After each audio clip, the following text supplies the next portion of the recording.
southeastern Dane County in south-central Wisconsin, northwestern Jefferson County in southeastern Wisconsin, until 2:45 a.m. At 1:55 a.m., a severe thunderstorm was located over southeastern Madison, moving east at 30 miles an hour. Hazard, quarter-size hail. Source, radar indicated. Impact, damage to vehicles is expected.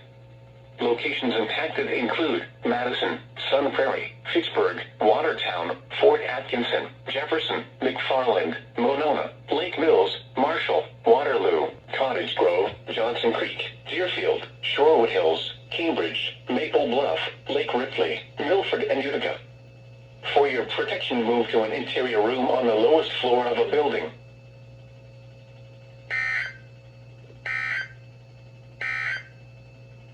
This is